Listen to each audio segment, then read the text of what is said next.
Police ने रविवार को हुई पीएमटी की परीक्षा देने के पूर्व ही 5 मुन्ना भाई को गिरफ्तार कर लिया है। वो इंदौर के अलग अलग होटलों में ठहरे हुए थे। इन्हें 50,000 से 1 लाख रुपए देने तक का प्रलोभन दिया गया था। सभी आरोपी उत्तर प्रदेश के निवासी हैं। पुलिस को इस गिरोह के सरदार का पता चल गया है। उसे पकड़ने के लिए टीम रवाना हो चुकी है। रविवार की शाम को पुलिस कंट्रोल रूम में आईजी विपिन महेश्वरी ने पत्रकारों को बताया कि आज होने वाली पीएमटी की परीक्षा में कुछ मुन्ना भाई बैठने वाले हैं। इस पर क्राइम ब्रांच के एसपी दिलीप सोनी के नेतृत्व में एक टीम बनाई गई। इसी बीच सूचना प्राप्त हुई थी कि राऊ बाईपास स्थित होटल प्रतीक में कुछ संदिग्ध छात्र ठहरे हुए हैं। इस पर होटल में दबिश देकर एक कमरे में ठहरे 6 छात्रों को पकड़ा गया। पकड़े गए छात्रों में से रमाशंकर वर्मा निवासी उत्तर प्रदेश के पास से ऋषिकेश त्यागी के नाम का वोटर आईडी मिला। उसे हिरासत में लेकर कड़ी पूछताछ में उसने अपने साथी मोहम्मद रिजवान का नाम बताया। पुलिस ने उसे हिरासत में लिया। उससे मिली जानकारी के बाद होटल पार्क से राहुल सोनी, विनीत यादव और वैभव लॉज से कृष्ण कुमार बैस को गिरफ्तार किया गया। सभी निवासी उत्तर प्रदेश के हैं। इस गिरोह का सरदार विकल्प सिंह राजपूत है। यह आरोपियों को 50,000 से 1 लाख रुपए तक देता था। पुलिस को उसकी तलाश है। द्वारा पूरा रैकेट चलाया जा रहा था, जिसमें कि अभी लड़के पकड़े गए हैं। जो रैकेट का मास्टरमाइंड है और उसका सहयोगी है, अभी वो फरार है। उसके संबंध में पुलिस जांच कर रही है।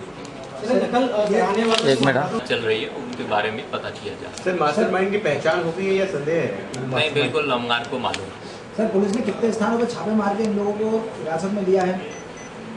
इसके कोई मतलब नहीं है, क्योंकि अभी तक कई जगह पर और कार्रवाई चल रही है। तो बेसिकली इंदौर से कंडक्ट हो रहा था या बाहर से आकर इंदौर को सेंटर बनाया गया? ये लोग सब बाहर के हैं, जो यूपी से आए हुए हैं।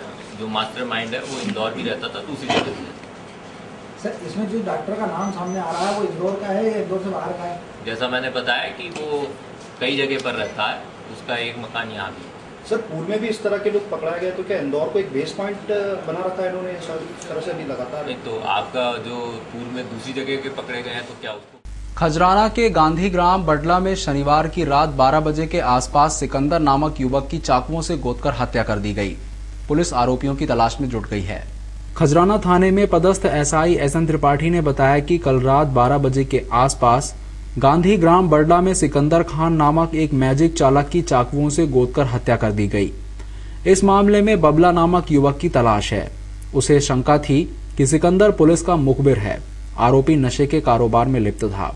रईस खान, राजीव नगर, बडला, खजराना का। इसको पाँव में चोट लगी है। एमआई हॉस्पिटल लेके आए थे। यहाँ डॉक्टर साहब ने चेक करने पर मृत घोषित कर दिया। घटना कब की है ये? घटना रात की है। कितने बजे करीब? रात में करीबन 1:30 बजे। सर, काय से चोट? 1:30 बजे चाकू धारदार हथियार से चोट आई। क्या मामला दर्ज किया है? अभी मर गए कायम हुआ है। मर पर से मुकदमा कायम।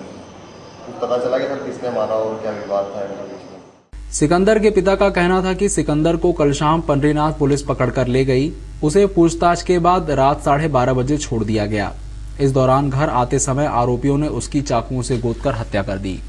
रोते गाते चिल्लाते बोले खून हो गया, खून हो गया। जब हम लोग गए वहाँ देखा तो ये बेहोश पड़ा था। इसको उठा के इसके सालों ने मयूर हॉस्पिटल मोटरसाइकिल पर ले गए।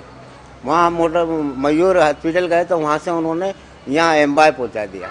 यहाँ आकर डॉक्टर ने वो लगा के देखा तो वो बोले शांत हो गया, कुछ नहीं। और वो तलवार मारी है जिसके उससे वो उसका खून बहुत गया। किससे विवाद था? कौन किसने मारा? इसका नाम बता रहे हैं, वो बबलू नाम बता रहे हैं। और दूसरा उस औरत का नाम है नूरी। क्या करते हैं ये लोग? बॉर्डर बेचते हैं। शनिवार रात फैक्ट्री से काम कर घर लौट रहे एक मजदूर की अज्ञात बदमाशों ने चाकू मारकर हत्या कर दी। फिलहाल हत्या के कारणों का खुलासा नहीं हो सका है। पुलिस हत्या के पीछे लेन देन का विवाद मानकर जांच कर रही है। घटना बाणगंगा थाना क्षेत्र के सांवेर रोड स्थित पार्लेजी बिस्किट फैक्ट्री के पास की है। यहां ओम प्रकाश यादव नामक युवक की अज्ञात बदमाश ने चाकू मारकर हत्या कर दी। मृतक फैक्ट्री में काम करता था। घटना से कुछ देर पहले ही वह फैक्ट्री से अपनी सैलरी लेकर अपने घर सुंदर नगर जा रहा था। हत्या के बाद मृतक के पास से पैसे तो मिल गए हैं, लेकिन हत्या के कारणों का पता लगाना अभी बाकी है। और हाईटेक फैक्ट्री फैक्ट्री है अरविंदो के पीछे, वहाँ पर ये काम करते थे और शाम को वहाँ से अपना काम ड्यूटी के बाद ये वापस घर लौट रहे थे। आज इन लोगों की सैलरी भी मिली है, तो उसके बाद ये लौट रहे थे। इनके जेब से कुछ इनके जो वेतन के पैसे हैं वो भी मिले हैं और ये अपनी साइकिल से थे। तो यहाँ पार्ले जी फैक्ट्री के बगल में रोड पर किसी से इनका कुछ विवाद हुआ है और उसके बाद चाकू से इनकी चोट पहुँचाई गई है, जिससे इनकी मृत्यु हो गई है और मौके से चाकू भी यहाँ स्पॉट पर मिला है। अभी हम लोग इन्वेस्टिगेट कर रहे हैं और हमारी फोरेंसिक टीम और ऑफिसर सब स्पॉट देख रहे हैं। फिलहाल हत्या के कारणों का खुलासा नहीं हो सका है। पुलिस हत्या के पीछे लेन देन का विवाद मानकर जांच कर रही है। शनिवार रात एक सड़क हादसे में बाइक सवार एक युवक की मौत हो गई, जबकि उसके 2 साथी गंभीर रूप से घायल हो गए। घायलों को उपचार के लिए एमवा अस्पताल में भर्ती किया गया है। घटना सिमरौल घाट की है।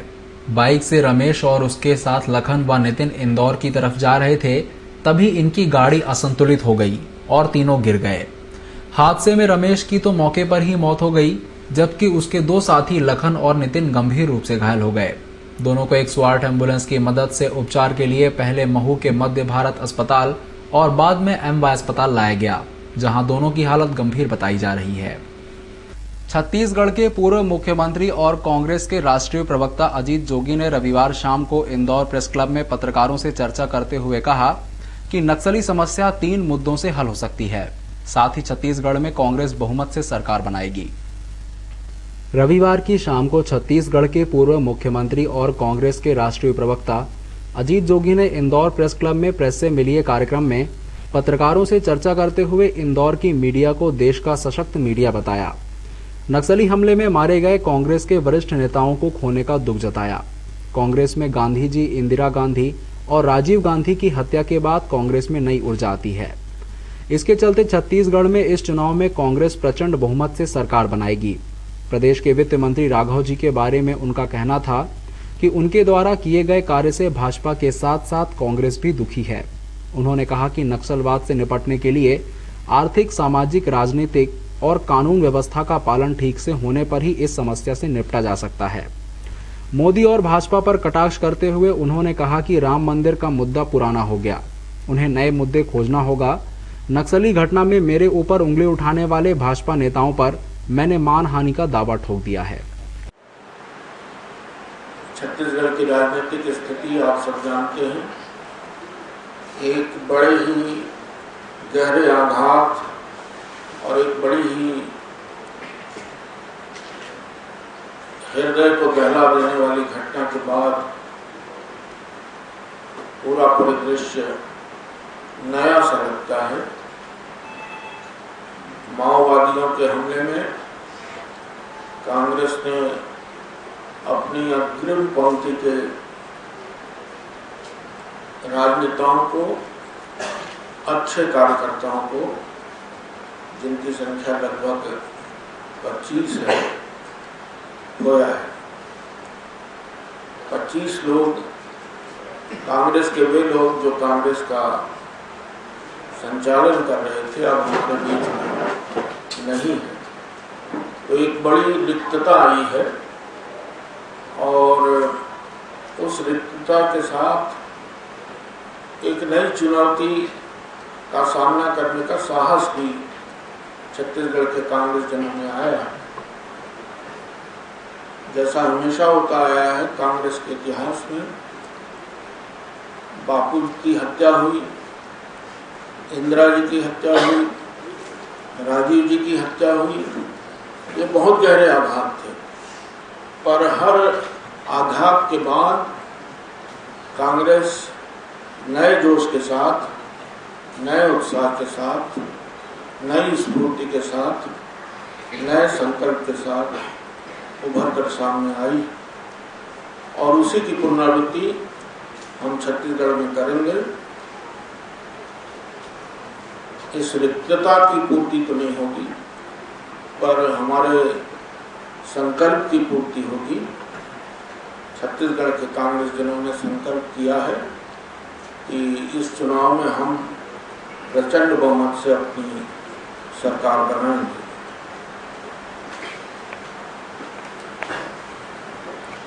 यहाँ के विषय में एक हाल ही में घटित घटना के विषय में आप अवश्य पूछेंगे, इसलिए उसका जवाब पहले ही दे देता हूँ। सार्वजनिक जीवन में काम करने वाले एक व्यक्ति के रूप में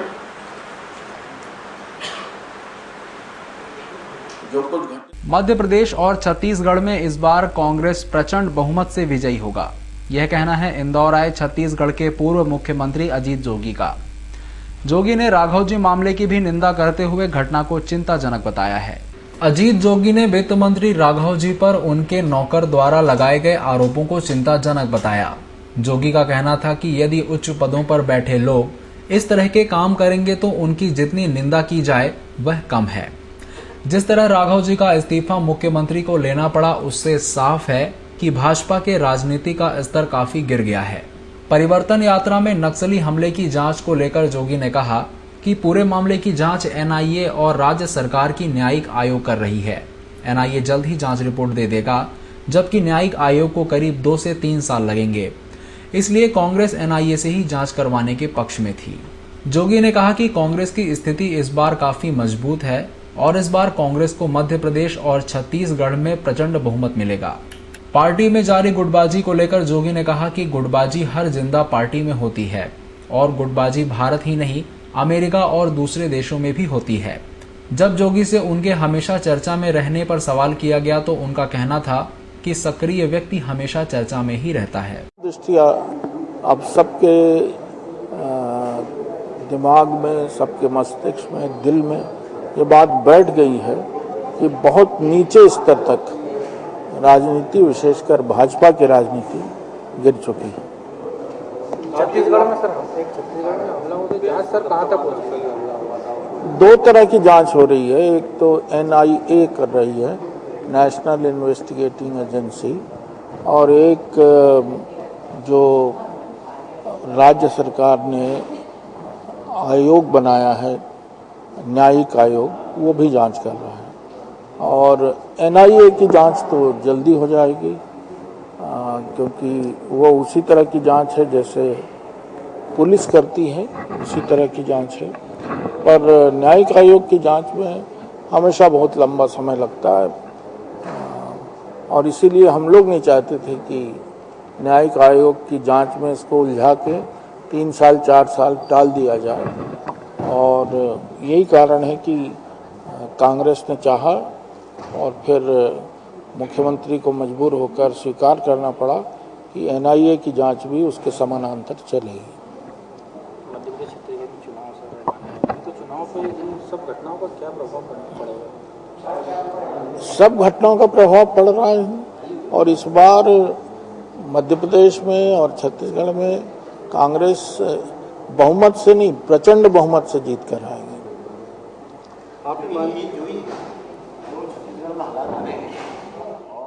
रविवार की शाम को भाजपा अल्पसंख्यक मोर्चा के कार्यकर्ताओं का सम्मेलन गांधी हॉल में संपन्न हुआ, लेकिन सम्मेलन के दौरान ही मोर्चा के पूर्व अध्यक्ष मुबारिक खान और आयोजक के बीच विवाद हो गया। वरिष्ठ नेताओं की समझाइश के बाद मामला शांत हुआ।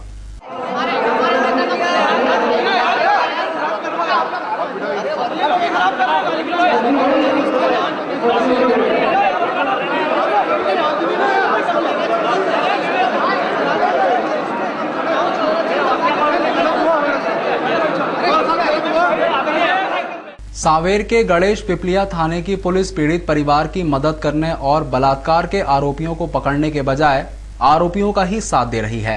इसके चलते पीड़ित परिवार ने गांव ही छोड़ दिया। गणेश पिपलिया थाना क्षेत्र में रहने वाले पूरन बामनिया की बेटी को 19 जून को गांव के दबंग लाखन और दिनेश चाकू की नोक पर घर से उठाकर गौतमपुरा ले गए, जहां 4 दिन तक बंधक बनाकर रखा, जहां लाखन ने उसके साथ बलात्कार किया और उसके बाद युवती को उज्जैन रेलवे स्टेशन पर छोड़ दिया और धमकी दी कि रिपोर्ट दर्ज नहीं करवाना। लेकिन पीड़ित युवती ने दोनों के खिलाफ रिपोर्ट दर्ज करवा दी। उसके बाद पूरे परिवार का गांव में रहना दुश्वार हो गया।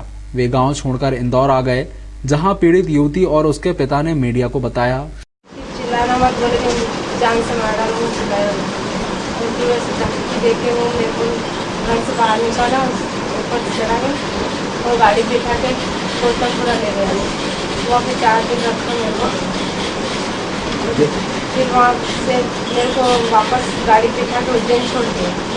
फिर मैं उज्जैन से सांगल आए, सांगल से कछालिया तेरह घर गई।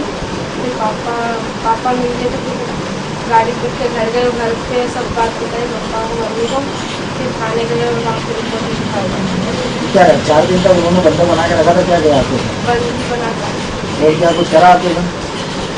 जा रहे हैं, लेकिन पुलिस हमारा कहना कुछ टाल दे, कुछ ललकार झुकार दे। अब हमने कभी ऐसा गए हुए नहीं थे, तो हम डरते भी हैं। तो इस कारण हम पुलिस से मदद मांगने जाते थे, लेकिन डर की वजह से बार बार कुछ कह नहीं पाते थे उनसे। घटना के बाद से तुम पूरा परिवार कहाँ पर है? और घटने के बाद भी हम 2-3 रोज तो यहीं हो गए हमको, इंदौर में ही। और 1-2 रोज हम सारा फुटबॉल पर गुजारा हमने रात।